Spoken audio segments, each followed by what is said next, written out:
but canceled yesterday because we had a huge the picture day and the fan day yesterday kind of zapped him, especially after about 4 or 5 pretty good practices in a row. So was a nice guy and let him go home early yesterday and get some rest, and then started back up this morning where we had a good helmets practice for about a lot of special team stuff. Did about an hour offense and defense, and then let him get away for a couple hours here this afternoon, and then get back to a full padded practice this afternoon where we'll work a ton of red zone, score zone, live drills and tackling and all that good stuff this afternoon. So I think we're on practice 11 if I'm not mistaken. So that's kind of where we're at. I just take some specific questions. Okay, you mentioned special teams. Everybody talked about William Crest, but truthfully, what returners do you think you would use? Worked it out there again today. He's in the mix. He's got great ball skills. It's going to depend on what his role is offensively, which we haven't figured out yet. But we trust Jordan back there, who has fielded a lot of punts. So we trust him back there. He's the thing that we've told him, and Jordan's had a phenomenal camp. I've said this before. I mean, it's been well documented that he's had great spring practices and spring games, and needs to be more productive in games. But he looks really good on offense, so he may be turning the corner into being a guy that can make some plays. The thing with him on punt returns last year, he'd catch it, but he never got any yards. But he's got a chance. Mario Alford looks much more comfortable fielding punts. We kind of gave up on him early last year when he dropped a couple of punts. So, but he looks much more comfortable back there. Vernon Davis is catching him well. It's a competition with those guys right now, and I don't know how you can gauge, being able to catch it and make people miss and all that until you get into a game. So it may be a competition going into the season. Kickoff got a bunch of bodies back there. It's kind of the same thing. We watched them field a bunch of kicks today, a variety of kicks. There's a lot of times where it's not just gonna, they're not gonna catch the ball on the 0-yard line and be able to return it. They gotta people start spraying them everywhere. So it's the same guys. Mario and Wendell, we liked what they did last year.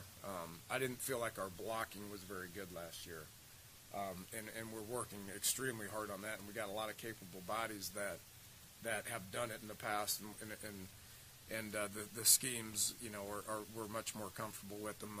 Coach DeForest has coached several return All-Americans in his time, so we have a good scheme, we have a good plan, we have plenty of bodies that can execute that stuff up there. Those two guys, I think, are capable of doing it. And then you had Darryl Worley, you had Shelton Gibson, you had Drayvon Henry, and Darryl Worley. Those are 6 capable guys that can kind of hit it and go. So it's more about the blocking up front than it is those guys in the back at this point in time on kickoff return. Punt return, I think, is different. You got to have a special dude that can make people miss and all that.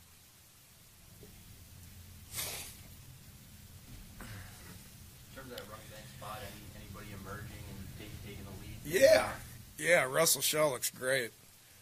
He had 2 or 3 runs that you go, well, yeah, I can see why the hype was there. He's getting much more comfortable. His ball security is better. He's running people over. He looks good. Wendell's the most versatile guy we got that continues to, he's broke some runs. He's got some good short yardage stuff. His receiving skills have improved. He looks good. Dustin Garrison's had a solid camp. Bowie's been a little bit banged up. He's a physical guy, always has been, and has always put his body in harm's way because he's just a physical football player. He's been banged up a little bit. I expect him back this afternoon. Got to get Dreamus going. There's just a lot of, there's a lot of bodies there. So we're going to probably put Dreamus in a situation to see if he can carry the load a little bit this afternoon. It's nothing, not really his fault. Just haven't got him in there much. You know, he's coming from the knee, his little knee thing. He had a scope about a month ago. So we kind of did this on purpose. We wanted to feed these other guys early and let him get his legs underneath him when we think he's at that point. So this afternoon's a big day for him. In your search for 2 wide receivers, I'm assuming that's still on its way. Yeah, you know, Kevin and Mario look good. Jordan looks good. DeKeel looks good. We're looking for Logan Moore's done well at inside receiver. He's going to be able to give us depth there.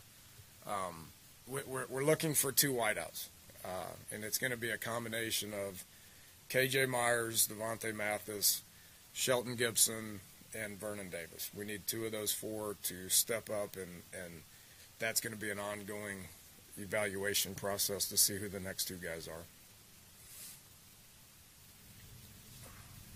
Dana, with entering the final week of camp, where do you feel like you stand on evaluating some of the true freshmen for potential redshirts this season? Yeah, I think we're in a position to be able to redshirt a lot of those guys. Right now, my best guess would be not redshirting Drayvon Henry and William Crest would be my guess. And the rest of them right now would be pretty good redshirt candidates, which is a good position to be in. That's what you want to. That's where you want to be. There's probably 13, 14 of them that are, you know, that are going to be pretty good candidates. I don't think we're going to need those bodies, which is, again, where you want to be. A much better spot than we were the last 2 years. At this point, yes, just because of how many guys we got. You know, he's still getting reps. I mean, he got a ton of reps out there this morning, a lot of mental reps out there this morning. We will continue to evaluate that, but what's different than in years past is physically he could be fine. I mean, he could do it. It's just you don't want to use up that year if he's not ever going to play.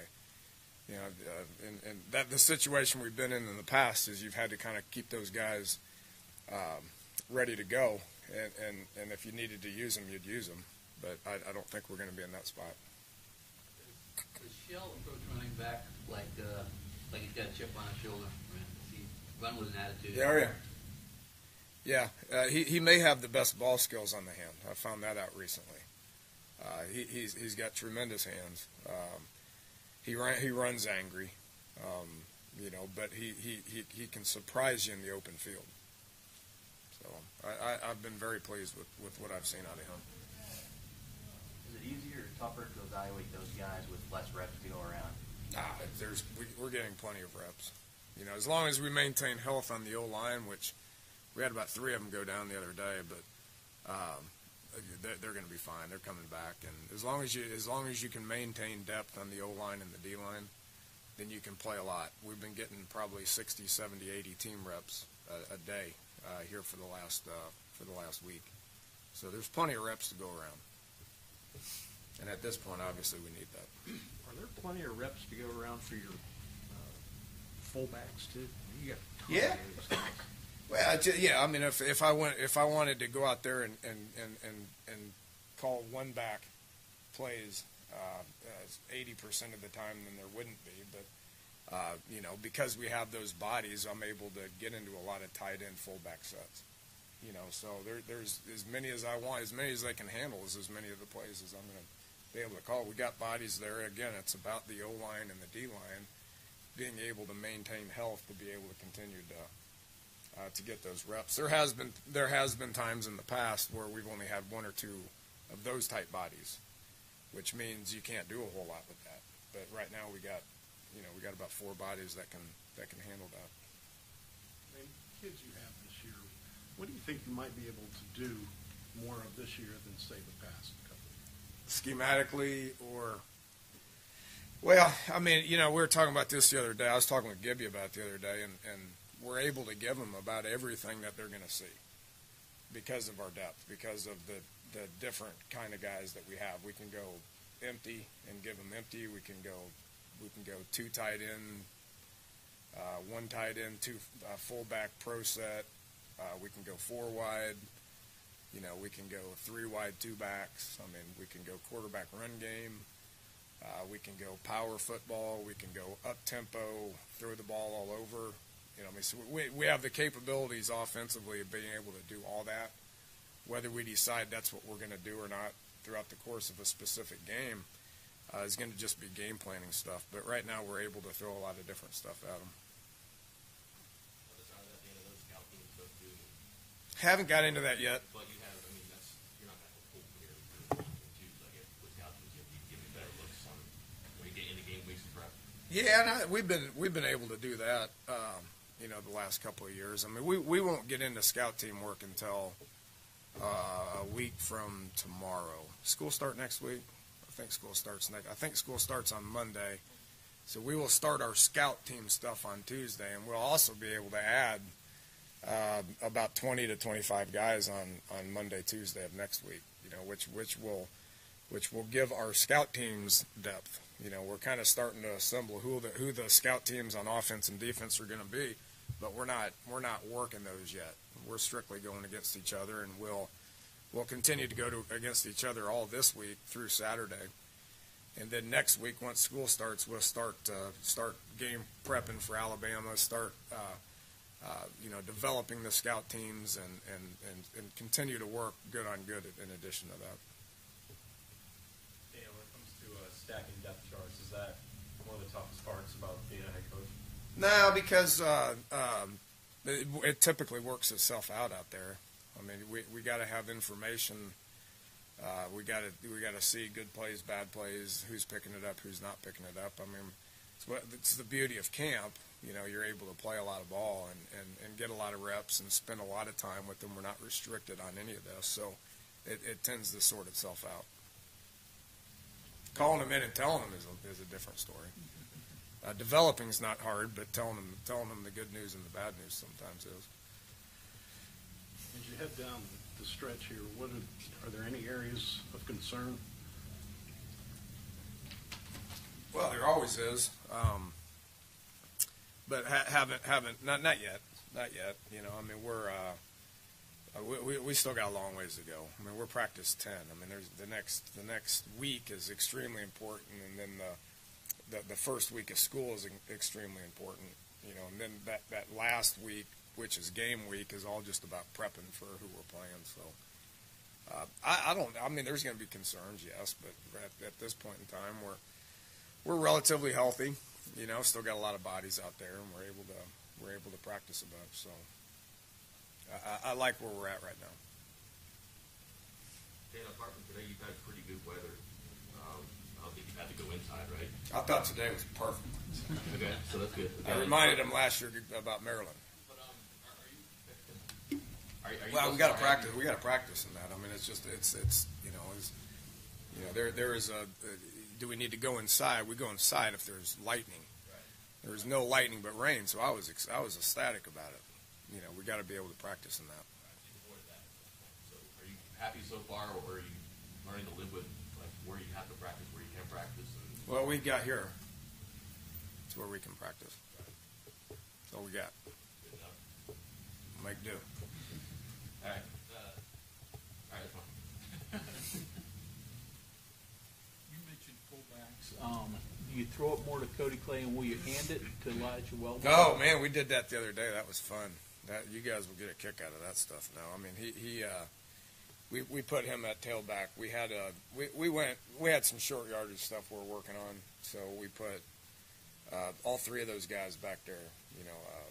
Cody and Hope and let Eli carry the load a little bit, and he looked good doing it. He's going to be able to do that.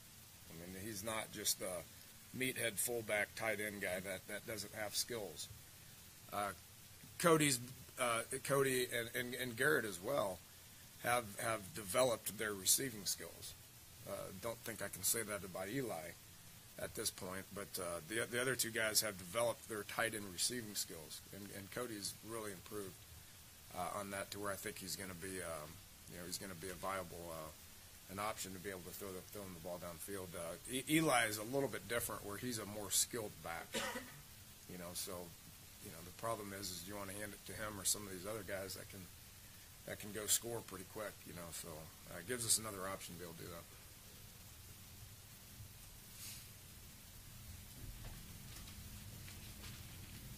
You didn't have Owen Smith, but you see Eli a little bit like that. I didn't. Owen's a good dude.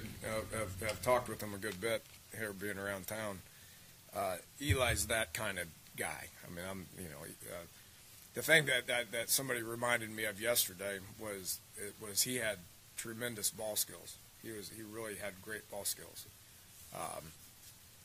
So and he was pretty talented, obviously. But they say Eli kind of runs like that. I mean, he's just a big old tough kid. I can't. I mean, Owen had a great career. I can't compare anybody to him, but Eli's kind of cut from the same mold. I hope he turns out like him. That'd be awesome. Y'all would agree with that. Next time you hit the road, whenever you get to go out and do recruiting, is that maybe when you start getting into some of the new things with NCAA reform stuff, whether it's the food or that? Well, we won't wait until to go out on the road for that. I mean, when we go out on the road, will be that off week after Oklahoma. We'll be able to get out. We'll probably get out a little bit on Fridays, and but that when we do that, and this time of the year, it's all evaluation. It's not. There's no communication. We will start getting into that when guys start visiting campus and for unofficial visits for them to come to games, or official visits when they come to games. There'll be a lot of talk, as far as, what we're going to be able to do. People will use this to their advantage in recruiting. And I think that's probably the next step in the Power Five, having communication and voting on things, is to probably have some sort of situation where everybody's kind of doing the same thing. That would be my guess. But I don't know. There's a lot of unanswered questions when it comes to that. Your hands are obviously full right now, but I mean, is there time you have to set aside to say when it's time to pitch? Here's how we pitch it, or is that down the road still? I think it's more about what reality is. I mean, I know you lie in recruiting a bunch. I mean, that's just kind of part of it. But you become a salesman. But what are we actually doing? How much are we actually feeding our guys? What are we actually giving our guys? When we set up, when our job is to get kids on campus, and then once they're on campus, our players do a lot of the recruiting. They spend a lot of time with the players, and I encourage the recruits to ask a lot of questions about how we really are, about how it really is here. We encourage that, so the players aren't going to lie to them. So whatever we're able to do for them, administratively, I think that's going to either work to our advantage or work to our disadvantage. And then Oklahoma is going to literally use a food truck on campus to help feed players based on the liberalization of the feeding rule. Right. Do you have any plans to do anything exotic, pepperoni wagon or anything like that? Yeah, it's in administrative's hands. It's in our administration's hands. We've set aside amount of money that we're going to spend on food, and my hands are kind of tied on that. So. You got any ideas what you'd like to see? Well, we need to be able to have food available for our guys, and I think we will. That's kind of what it comes down to. And Oliver and I have talked about this a little bit. Why OU's doing it is they have this similar situation to us. They don't have a centrally located athletic place, where everybody is. I mean, we're here, and you got basketball over there by the Coliseum, and you got soccer over in another place, and baseball over in another place. That's like that at a lot of different places. So, we're fortunate to have our own kitchen back here, but some of the other sports don't. So, we don't need to do that, because we have everything we need right here. Okay. Thanks, Coach. All right, appreciate it, guys.